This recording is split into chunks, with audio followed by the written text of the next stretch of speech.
Bienvenue dans cette troisième partie sur la cité des Athéniens.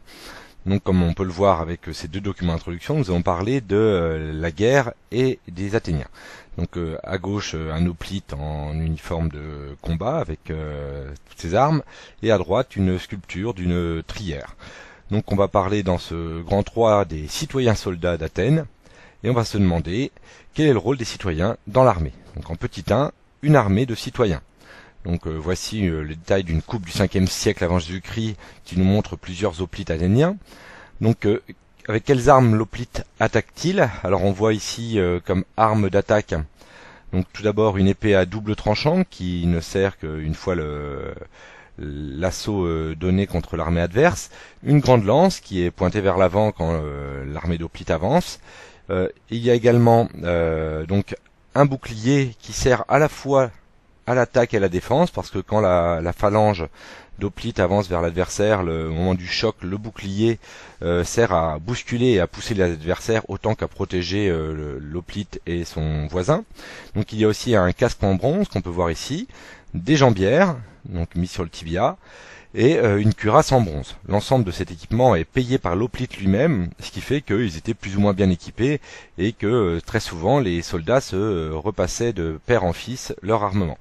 Donc autre moyen de combattre pour les Grecs, c'est la bataille navale avec les bateaux qu'on appelle des trières. Donc ici la trière se déplace essentiellement grâce à 3 rangs de rameurs, ce qui donne son nom à la trière. Donc on voit bien les 170 rameurs qui sont serrés à l'intérieur du bateau et qui vont ramer au même rythme pour faire avancer le bateau. Alors il y a aussi un mât qui est rabattu au moment des batailles, mais qui sert quand le vent est favorable. Donc sur le bateau, vous avez des hoplites en cas d'abordage de l'adversaire pour combattre contre les adversaires. Vous avez donc à l'avant du bateau un éperon en bronze qui permet de rentrer dans les bateaux adverses et de les faire couler.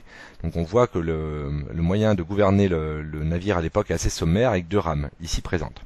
Donc pour résumer, le citoyen athénien doit défendre sa cité. Il achète son équipement, les plus riches sont cavaliers ou hoplites, et les plus pauvres sont simples rameurs sur une trière. Donc un hoplite, c'est un soldat combattant à pied, armé d'un bouclier et d'une lance, tandis qu'une trière est un navire avec 3 rangs de rameurs. Petit 2, une armée longtemps victorieuse. Donc cette carte des guerres médiques et de la Ligue de Délos nous montre la situation de la Grèce antique avec Athènes en son centre au 5e siècle. Donc au début du 5e siècle, la Grèce doit faire face à une tentative d'invasion de l'Empire perse qui se situe donc ici en Asie mineure mais beaucoup plus loin en Asie.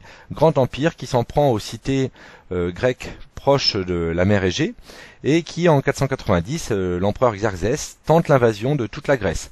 Donc à cette occasion, il va être repoussé par les Athéniens lors de la bataille de Marathon, dont on va reparler quelques instants juste après.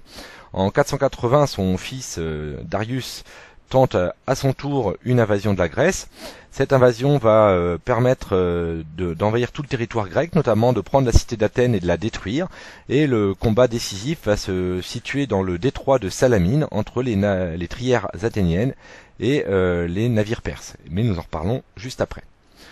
Donc voici un plan de la bataille de Marathon. Cette bataille est très célèbre par son nom. Les Perses avaient débarqué dans la plaine de Marathon, près du village sur le territoire de l'Attique, le territoire athénien.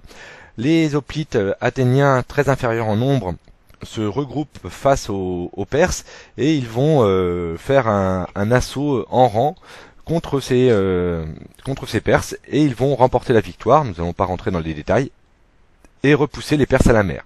Ce qui fait que c'est 10 ans seulement après que les Perses reviendront attaquer.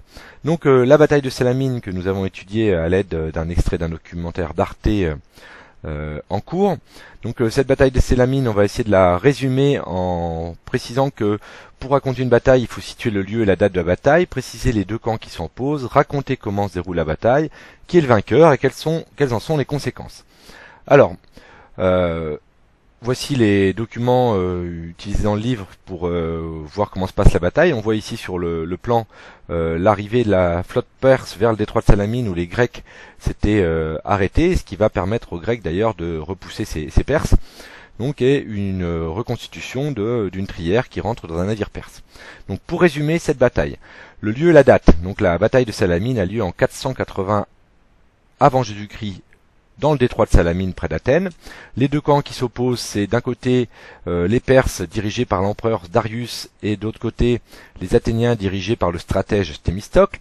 Comment se déroule la bataille? Eh bien, les navires perses très nombreux avaient tenté d'encercler les navires athéniens autour du détroit de Salamine, mais les Thémistocle décident d'attendre les Perses dans le détroit. Ceux-ci avancent très nombreux dans le détroit où la petitesse de ce détroit va gêner les très nombreux navires perses. Ils vont se retrouver bloqués et les Athéniens vont en profiter pour les attaquer et en couler beaucoup et les mettre en fuite. Donc le vainqueur de la bataille est donc Athènes. Les conséquences de cette bataille, c'est qu'elle va permettre aux Grecs de repousser définitivement les Perses. Ça, ils ne le savaient pas encore, mais ils ne reviendront pas. Athènes va s'imposer comme la puissance militaire dominante de la région et ça va lui permettre de faire des alliances avec un certain nombre de cités grecques qu'elle va dominer. Elle va même en profiter pour récupérer de l'argent versé par ces cités pour qu'Athènes les défende. Donc pour résumer tout cela, au 5e siècle, Athènes est la cité la plus puissante de la Grèce. Elle repousse les Perses qui voulaient envahir la Grèce lors des guerres médiques, nom donné donc à cette guerre contre les Perses. Elle gagne contre deux batailles décisives, la bataille terrestre de Marathon et la bataille navale de Salamine en 480 avant Jésus-Christ. Ensuite, la plupart des cités grecques lui obéissent et lui donnent de l'argent. Ces cités grecques qui lui obéissent sont alliées à Athènes dans la Ligue de Délos. Ce sont toutes les cités qui sont en orange sur la carte. Donc suite à cela, les Athéniens vont dominer la Grèce, mais ils vont après la guerre du Péloponnèse, ils vont perdre cette domination au profit notamment des Spartiates. Et c'est à la fin du IVe siècle avant Jésus-Christ, en 338 avant Jésus-Christ, les Grecs, les cités grecques en partie alliées vont se retrouver face à un envahisseur venu du nord, le roi Philippe de Macédoine, qui a une armée qu'il a construite pour être puissante, et les Grecs vont perdre lors de cette bataille de Chéronée contre Philippe de Macédoine, ouvrant la voie au fils de Philippe, Alexandre, et ses grandes conquêtes ensuite. Donc pour résumer, cette domination s'arrête donc en moins 405 lorsqu'Athènes est battue par la cité de Sparte, puis Athènes et le reste de la Grèce sont envahis par l'armée de Philippe de Macédoine, après la bataille de Chéronée en 338 avant Jésus-Christ. Nous avons terminé pour ce troisième cours sur l'Athènes antique. À bientôt.